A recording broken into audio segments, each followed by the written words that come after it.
Welcome to the Empowering Family Health Podcast. I'm your host, Joanne Callahan, and I'm delighted to have my friend Suzanne Smart with us today. She is an abuse transformation coach, and her Positive Imprint course, it helps to empower trauma survivors of mental and physical abuse to take back their power. And abuse and trauma colours every area of life, and it gradually changes thought patterns, making victims believe that they are worthless, but with the right tools and coping mechanisms, they are able to transcend these pains of the past and move into a place of empowerment. And Suzanne has a wealth of knowledge and expertise as a speaker and as a coach, a teacher, master Reiki healer, NLP practitioner, mental health first aider, and an aspiring author as well, along with counselling and CBT skills and tools. So in this episode, we are going to be talking about narcissism, the gateway to abuse and trauma, self-doubt, trust, cynicism and sarcasm. We're also going to be talking about childhood trauma and taking away the emotion from the event. But first, watch this podcast right to the end. It really helps my algorithms on YouTube and it helps me to get more content to people like you. I'll be giving a free gift as well at the end. And please subscribe to the channel, like this video, and like and share with your friends and family. Please give me some comments as well and some feedback. Maybe tell me what you would like to know on the next episode. Also, we're on the Facebook, we have a Facebook page, so you can go over there as well and catch the shows on the Empowering Family Health. So let's get started.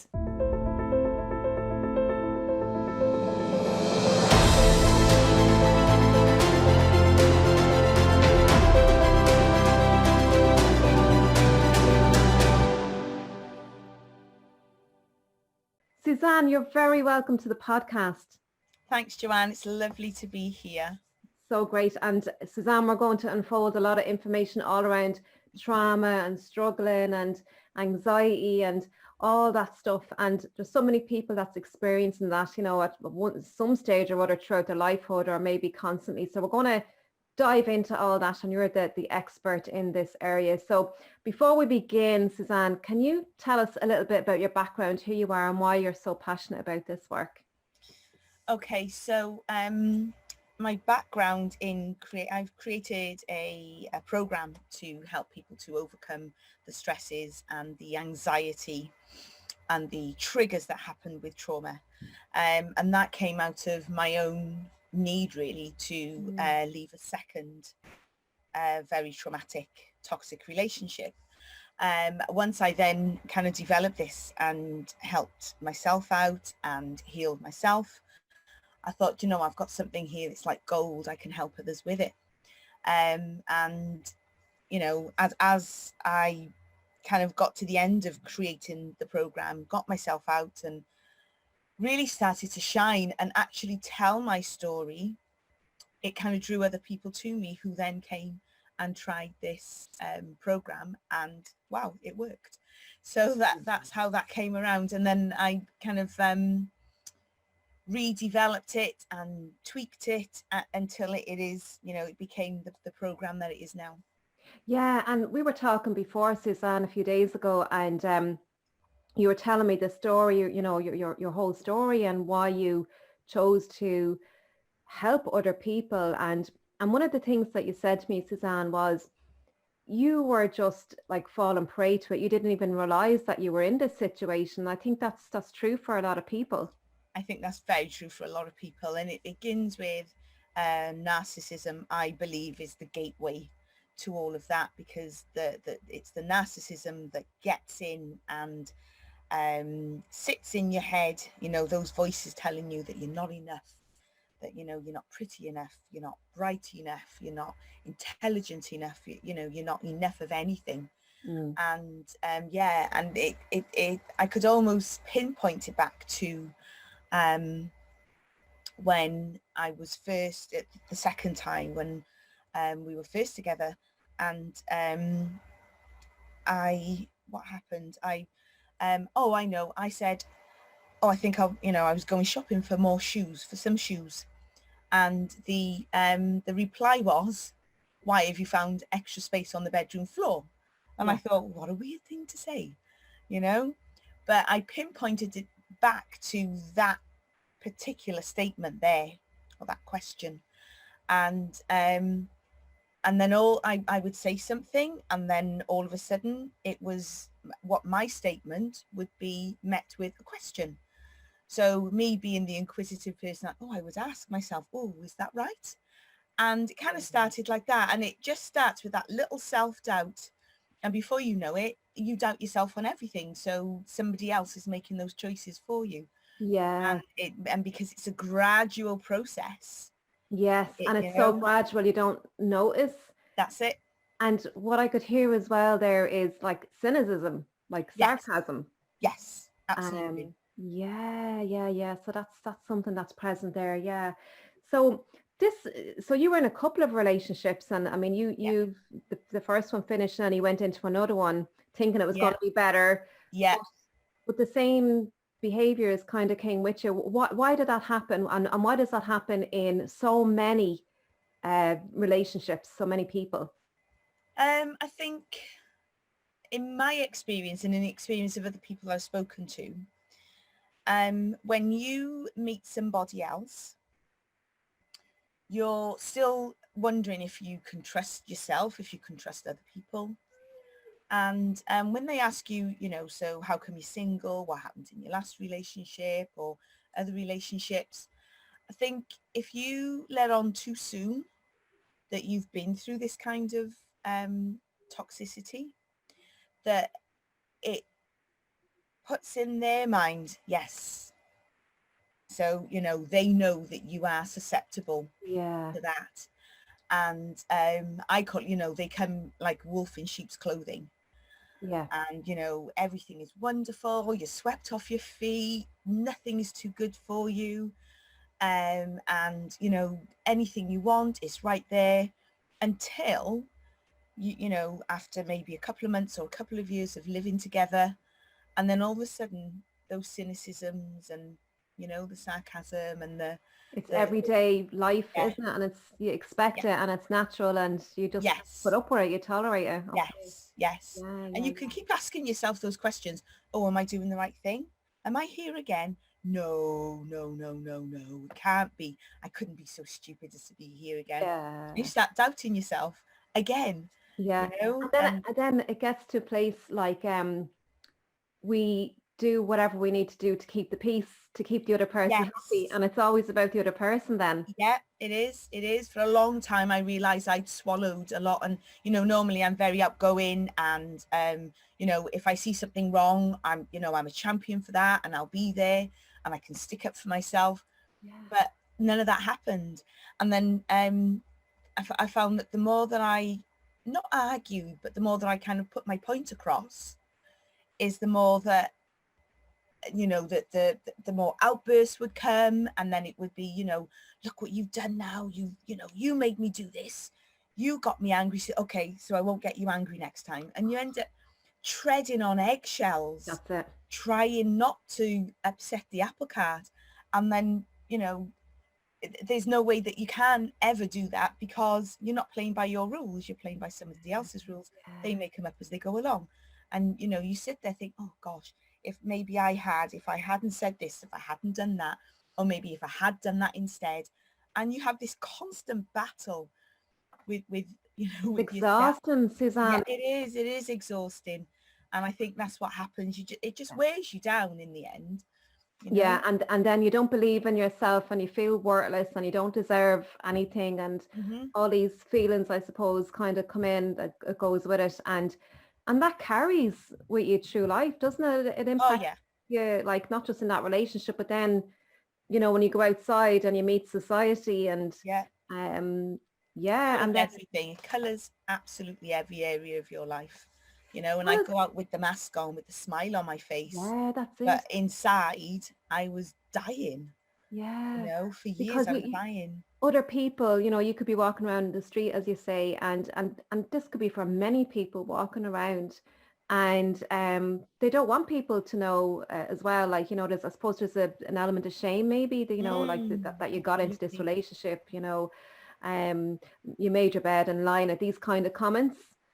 And and you're so isolated and so alone, and it's very difficult. And now there is help out there, but but it's a very hidden one, and you don't know what's going on behind closed Right. doors. People don't talk about it, you know, because Hmm. there's shame there, and guilt, and self-blame, and Yeah. you know, all this kind of, so no wonder, you know, you just feel diminished and what have you. So what was your turning point, Suzanne? What happened that changed all that? Um, what happened that changed it? The final straw for me was when there was a, you know, a heated exchange of words, shall we say, going on, and I thought, oh, gosh, you know, how much longer have I got to deal with this?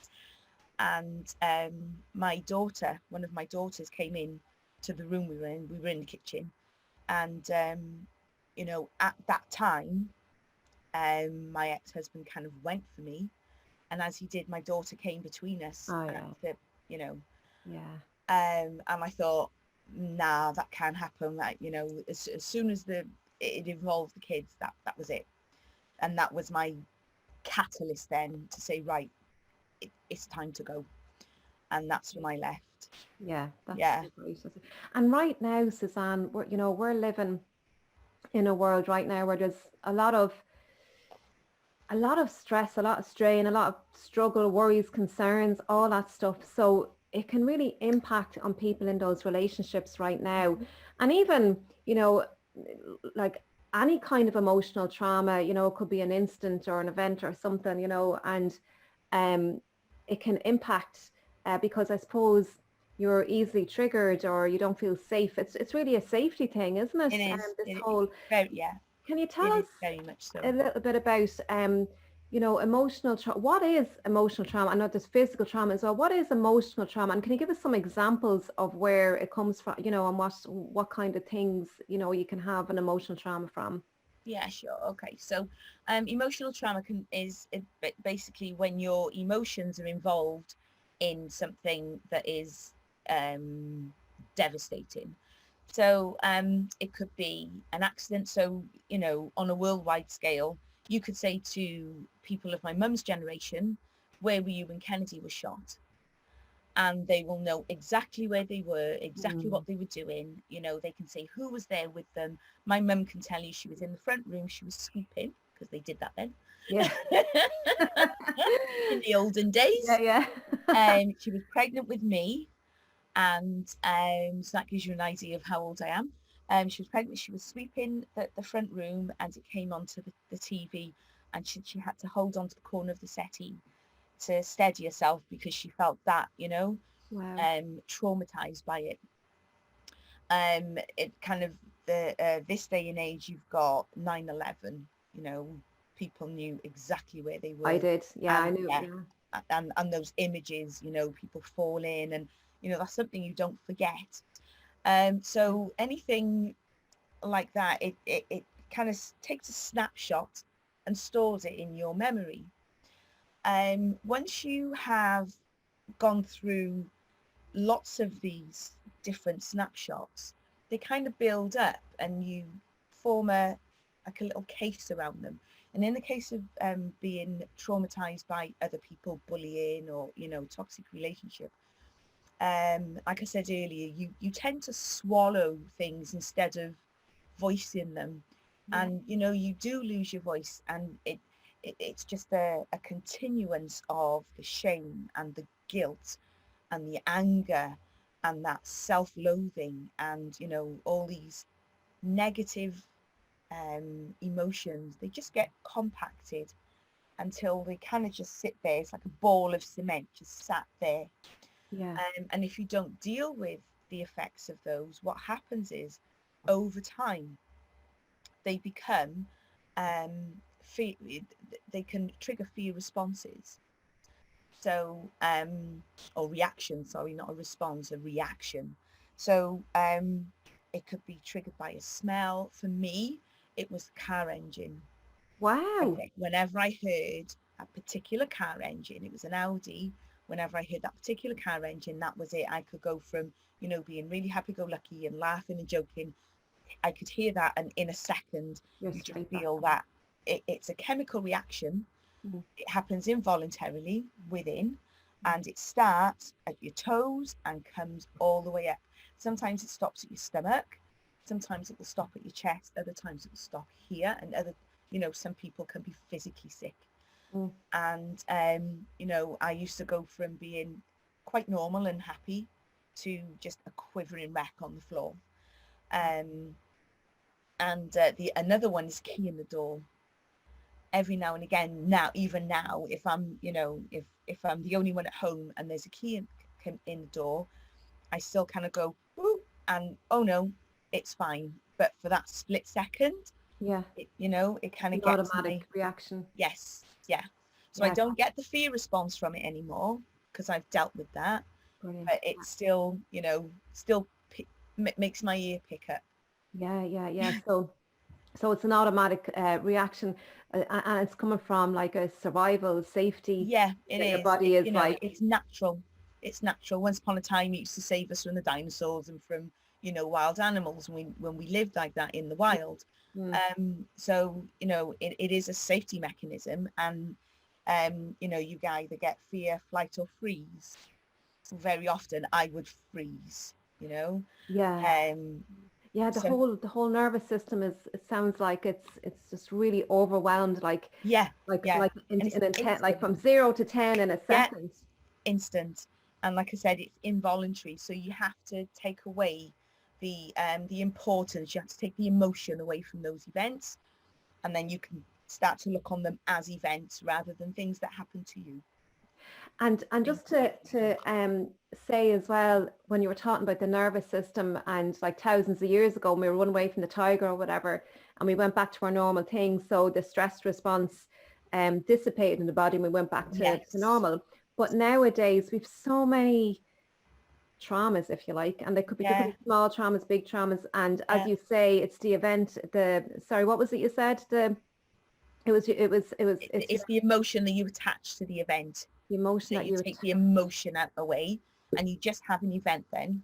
Yes. So it's like you make it mean something. You create a story. Right? Yes. Okay. Tell us a little bit more about that. That's interesting. So what I do with that, there's a process that I developed called trauma triage, and what we do is we go through the different emotions, because we've got more negative than positive emotions, which is why we're always trying to get on top of things.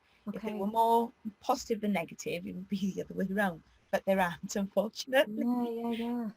So we have more negative than positive, and that's why we have to make that choice every day to look for the positive, because they can so easily get covered over by the negative.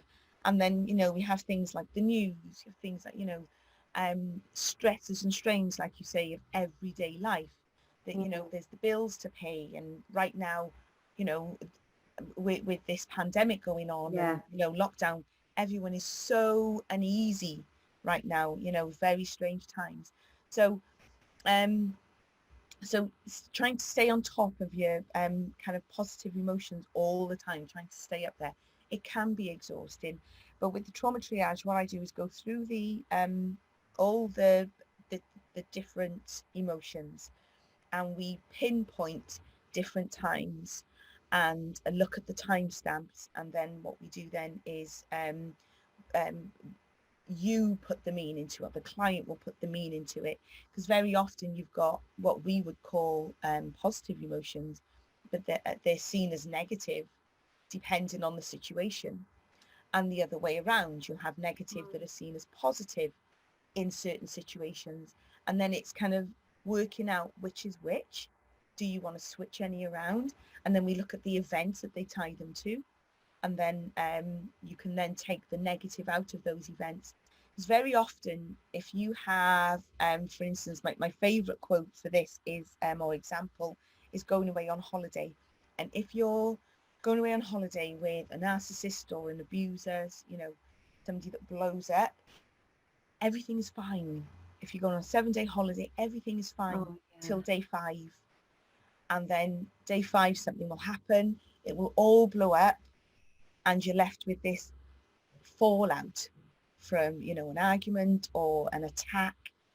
And you then cannot think of the good, we love good memories and we love Yeah. looking back and things that we do. So you can't look back on the holiday without having it marred by, day 5, 6, 7. So it's being able to take away the meanings, take away those negative emotions from that, so you can concentrate on just the good. And then once we do that, the universe doesn't like a void. It's no void in nature. Everything has its purpose. So once you take out the bad, you have to keep filling it then with the good. That's really, really powerful. So what I can hear there, Suzanne, is identifying the emotions. So it could be fear or guilt or shame. So to be able to identify that and understand that, because you are being the emotion. Yes. And that's who you are. That's where you're coming from. Yeah. So when you understand that, and when we make decisions and choices from those places, it's usually coming from a place of fear or like a survival based. Absolutely. So then when you reframe, am I right now in recapping this? And then when you reframe it into something positive, or you were saying about that, that's what has us be empowered. Then we're coming from a more empowering place. Yeah. And we can make decisions. And then when we're over here on the positive side, we can make choices based on what it is that we want, that we love, that what we value, rather than somebody. Wow, that is absolutely impressive. So this is called the triage. Trauma triage. Right. Okay. Brilliant. Brilliant. Tell us, Suzanne, we hear an awful lot about childhood traumas, where and people would, something happened when you were 6 years of age, and children, as I understand, their brain works like they literally absorb everything that's happening around them up to the age of 7, because the brain is functioning different, and that's how we were designed. So we absorb everything and we literally believe everything that's happening. And for many of us adults, we carry that through, right through to adulthood until something else. We have repeating things happening, and maybe in different circumstances or whatever. And it could be like a relationship thing, we always need to feel approved of or whatever. And that may come from something in childhood. Can you talk to us a little bit about childhood traumas? And, does everybody experience that on some level, or talk to us about that? I don't think everybody experiences childhood trauma, but those that do, the vast majority will put it away in a little box somewhere. I was talking to somebody just the other day who has had trauma since childhood, doesn't know what the trauma is because they can't remember, but knows that something went on. And, again, it's because it's encased in this little ball, and it's taken, that ball is the ball of emotions, and you've got to crack through there to get to the truth. And very often it takes so much courage to get through that, And if you've been holding on to that for so long, the dread of actually going in and finding out what that is what stops an awful lot of people, because that's interesting.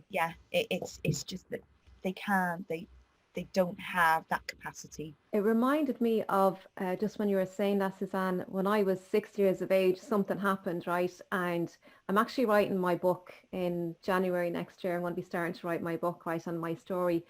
And something happened when I was 6. I was abused, and I totally forgot about that. Totally. And then I was abused again when I was 16.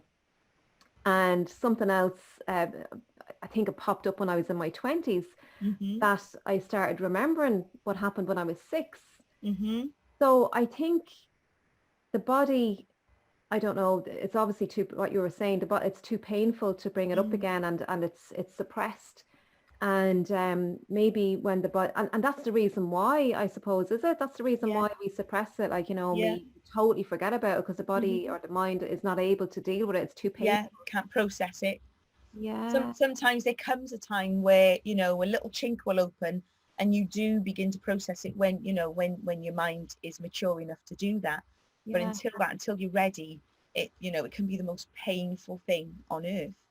But even then it can bring flashbacks and certain things. So a smell, if you talk to people from that have been in children's homes especially and were abused in children's homes, you know, Yeah. they'll say the sound of heels on a wooden floor is their Wow. trigger. Wow. A certain smell, maybe a soap, carbolic soap or something like that. And very often abusers know this and they will deliberately create those triggers. Yeah. You know, they Yeah. will deliberately do that. They'll wear a certain aftershave, possibly, you know, when they know that they're going to go and do something wrong, and or that they will wash their hands in a particular soap. Yeah. They'll wear a particular pair of shoes. Tell me, Suzanne, what's going on with these people that are doing this, that are traumatizing you? What's going on in their world? Why they're doing this? That is anyone's guess, honestly. There's that saying, isn't it, that, you know, abused people become abused people, Yeah. become abusers, sorry. And Is it a control thing? Is it? Well, obviously there's part of very it. often, oh yeah, very Wow. often, because I don't know if it's because their self-esteem is low and that's the only way that they can kind of get, you know, that Have their power over you. their power over others. But Wow. you know, that is a whole different subject just by itself. Yeah, I can imagine. Yeah, I can imagine because yeah, there's a lot going on there, a lot to be looked at in that. So Suzanne, we're nearly come to the end, would you believe? And I still have loads of Oh, questions that I want to ask you. So what can like right now at this time, we're really, you know, so many people are feeling pressured, and it's like the toxic balloon, I call it. So the balloon can blow up only so far and then it bursts, it pops. And that's, I feel, what's happening right now in the world.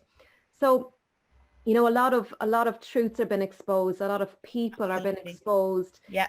all this stuff, right? People can't get away with pretending who they are, you know, the people, you know, traumatizing other people, this kind of thing. So where do you see things going? And I guess, Suzanne, as well, is how can people be helped? What's the best way forward for people who feel trapped in these situations? You know, like obviously reaching out for help, but can you give a bit of advice what people can do in these situations? Okay, yeah. So, you know, reaching out for help. There's so many organizations right now and other places that you can get help from right now. And the really sobering thing, but the really, I don't know, wonderful thing right now is the fact that lids are being lifted on so many different organizations, so many people, and, you know, all these closed shops Yeah. that, you know, have previously been. And for a lot of people, not that it's too late, but, you know, it's not too late for them, but it's too late for them to seek justice, if you like, from others because they've died, or, you know, it was a long time ago, it's historical. But there are places that you can go to, that, you know, that there are institutes, there are coaches like myself, you know, there are whole organizations that are there to help. You know, if you're in a toxic relationship right now, then, you know, there's women's aid all over that will help. And even, like, you know, it could be like a traumatic a car accident or something like that with trauma, you know, and it could be even something like that. And something I heard, Suzanne, is CBT. You've heard Yes, of CBT? CBT is amazing. CBT is amazing because I use CBT quite a lot, simply because it gives you the tools that you can, you know, go away. I give my clients CBT tools to use in between our So that's a sessions. form of self-help they And can do themselves. yes, it Yeah, gives okay. you those self-help tools that you can use, you know, if I'm not at the end of the phone, Yeah, or if you think, you know, no, I can sort this out and I can do this between sessions. yeah, CBT is amazing for that. And yeah, yeah. especially for guilt, And for shame, for anger, yes, CBT is amazing for that. yeah. And I believe CBT, it's all back to our beliefs, what you were saying, like with what happened and the story and the meaning that you gave it. And CBT, I suppose, helps to reframe that, but also create a new neural Yeah, pathway type of thing. That's yeah, really what it's that's right. all Yeah. about, isn't it? Yeah, yeah. Brilliant. Creating a new neural pathway so that, that never-ending cycle of, Yeah. feeling the fear and then being exhausted by the fear and then doubting yourself again, and Yeah, and and like when you do it so many times, like obviously with rewiring the brain, because the brain can be rewired. Neuroscience is telling us this now. Well, it has Mm, been for a while, and there's a lot of work and research been done now mm, in neuroscience. So the brain can be rewired, and with our belief systems, but it's like habitual form, and it takes so many days. Some people say it's 21, some say 30, whatever, but it's a set amount of time anyway. Like it's repetitive mm-hmm. that will have you change your story and let go of the Yeah, story you're giving it, the meaning absolutely. that you're giving it, and reframe it and see it as a different way or whatever. But yeah, it's God, it's a big science area, isn't it? And It like is, it all really is. the mind and what you believe and what you perceive. Yeah, Because one particular trauma situation could be experienced or a totally different way with another person. I suppose yeah. it's right down to the individual, isn't it? Like how it's Mm-hmm. perceived, how it's taken. So Suzanne, can you give us your website address or Facebook where people can reach you if they need to reach out to you for coaching? Yeah, so on Facebook, the website is in the process at the moment. So my Facebook is Suzanne Maria Smart. You can look me up there. I'm on LinkedIn as well, Suzanne Smart, and Positive Imprint. If you look for that, my email address is suzanne@just-breathe.online. Okay. And yeah, anybody can And you have get. an event coming up? I do have an event coming up, yes. On the event is on Eventbrite, Yes. and it's called From Surviving to Thriving, and it's with another two coaches, and we go through the whole trauma triage and the healing, and then how to then look forward to healthy relationships. It's a one-day workshop. That Yeah, is so you funny. will And I'm meet going to be Tim. there. I'm going to be there listening in. Brilliant. Suzanne, one last question. Really to empower people, and what one message would you have for people to go and seek help or do some self-help, or really just to take that step forward into hope? What would that be? Okay. My one thing I always, and I've learned this myself, to never ever ever give up on you. Oh, beautiful. That's the first thing. Never give up on you. You are wonderfully made. We're all wonderfully made. We're all made with a purpose. And if you haven't found your purpose yet, it's out there waiting. Yeah, it is. You just need to kind of get up and find a way to make that first step. Seek help and just start to do things for you. Because very often people in that position that, everybody else is taken care of, and you're the one that's not taken care of. Absolutely. So start to do things for you. Take a long hot bath, read a book, go for a walk. Excuse me. It needn't be anything, expensive, or, going away somewhere. You can, in your own home, in the confines of your own four walls, as we are now, you can do so many things to just make you feel a little bit more luxuriant, Yeah, as long as it's for you, that you're doing it for you, and it's Absolutely. me time. So taking the bath, I love to take bath with essential oils, makes me feel special. Yeah, and that's a great piece of advice, Suzanne, because some people may see it as really being overwhelmed and not knowing where to go. But when you start off with something small, it gives you more hope and more power to take the next step. You reverse the process, you then start layering on with all the good stuff.